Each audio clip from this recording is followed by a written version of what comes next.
of mind. I mean, I will pay for a locker 5 times, 10 times, 20 times if it means I won't have my phone stolen. I think you would too. Get the locker. Don't risk it. But if you do, follow these tips.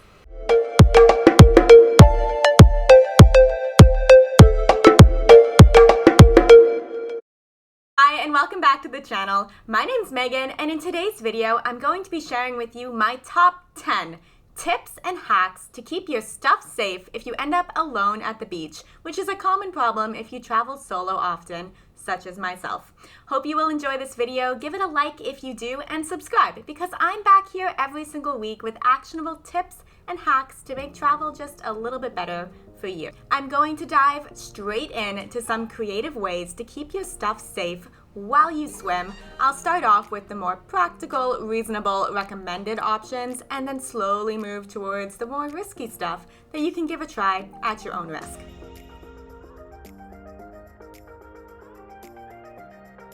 Tip number 1, only bring the essentials. I'm talking sunscreen, water, towel, hotel key. If you are bringing sunscreen and you're alone, try to buy the spray-on kind unless you want to ask a stranger for an impromptu back rub. Your hotel key can be put in the zipper pocket if you have board shorts.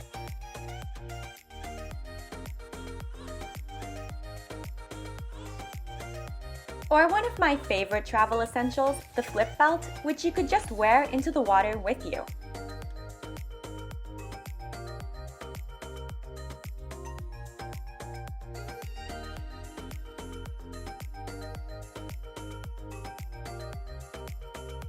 Or you can also safety pin it to your swimsuit.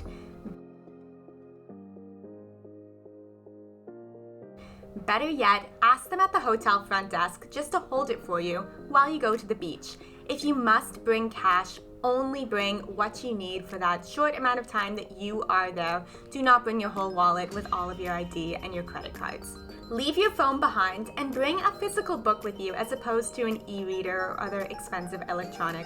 By following these tips, if someone does decide to steal from you, they're going to be pretty disappointed.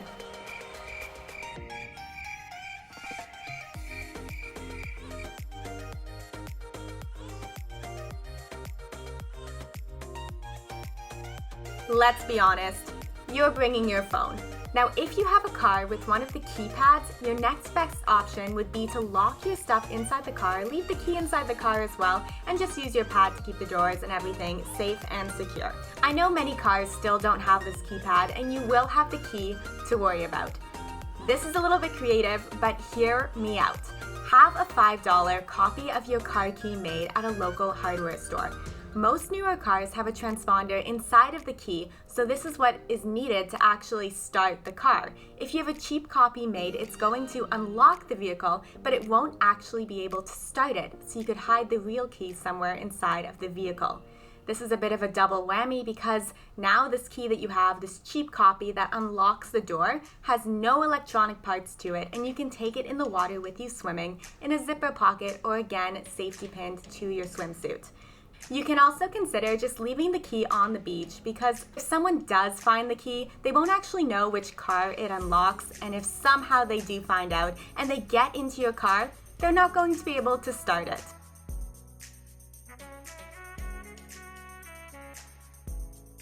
Let's assume you don't have a car. Your next best bet is to look at the beach that you're going to and see if they have lockers available.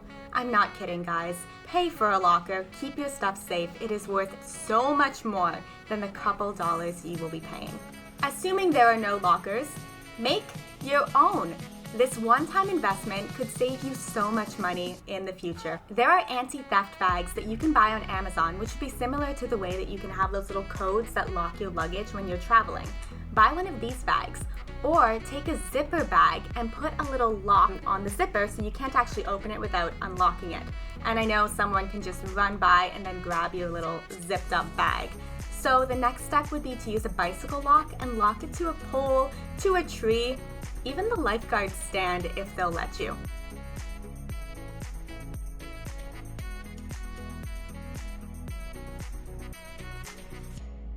Bring your stuff with you into the water.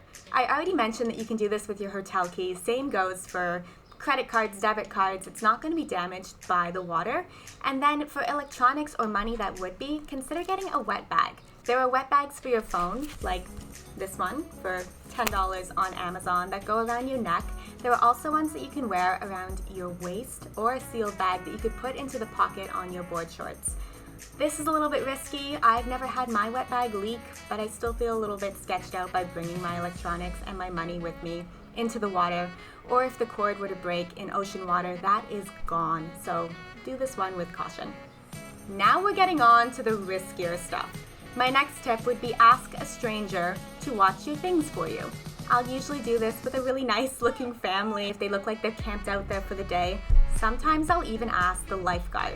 If you're too shy or don't want to ask, I'd say then strategically just place your things in front of the nice looking family or directly in front of the lifeguard. A little quick hello or a comment about the weather goes a long way in just creating that creating that contact, and then they know that it's your stuff and would probably feel obligated if they saw someone rummaging through it to pipe up and say, hey.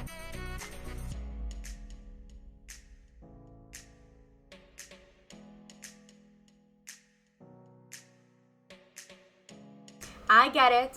You are a strong, powerful individual and you will keep your stuff safe your own way by yourself. Here's the really risky stuff that you can try doing if you insist on leaving your things unattended on the beach. My next tip is to hide valuables in inconspicuous ways. You could take out an old granola bar box and you could stuff your phone inside of that and then put it with your towel on the beach. You could also take a sunscreen container, an empty one, cut it in the center, clean out the inside, put your phone inside of it, and then click it back together. It's unlikely a thief will be stealing your sunscreen. I know people that have taken this to the extreme and they've actually used clean diapers, wrapped their phone up in it, and then left that on the beach. Some of them even included a melted piece of chocolate with their phone. Creative. It wasn't stolen.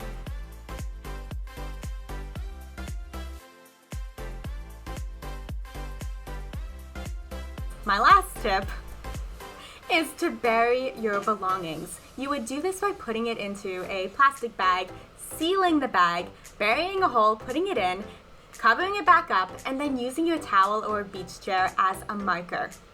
Now this is incredibly risky because if anyone is out to steal and they see you doing this, it's a huge temptation. You're basically waving a flag saying, I'm burying treasure right here for you to come find while I'm out in the ocean. Also, if someone does decide to steal your towel or your beach chair, you no longer know where you hid these items, and that just sounds so stressful, digging up the beach trying to find your belongings again.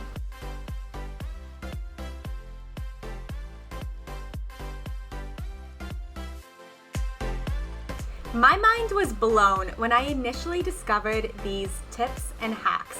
However, if someone is looking to steal, they've likely stolen before, they've done their research, and well, they know all of these tricks.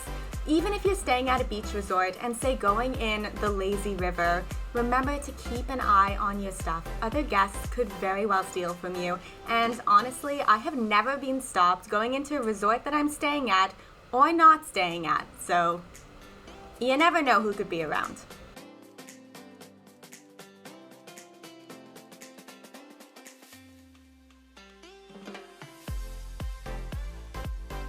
Paying for a secure option is generally worth the cost of not having to aggressively stare down your stuff from the water on the beach.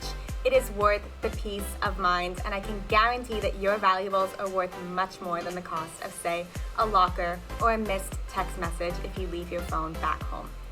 You can also read into the details of each of the hacks mentioned on a blog post that I have linked down below. Give this video a thumbs up if you found it helpful, and subscribe because I'm back here every single Tuesday with new tips and hacks just like these, and I would love to see you again next week. Thanks again for watching. Catch you soon. Bye!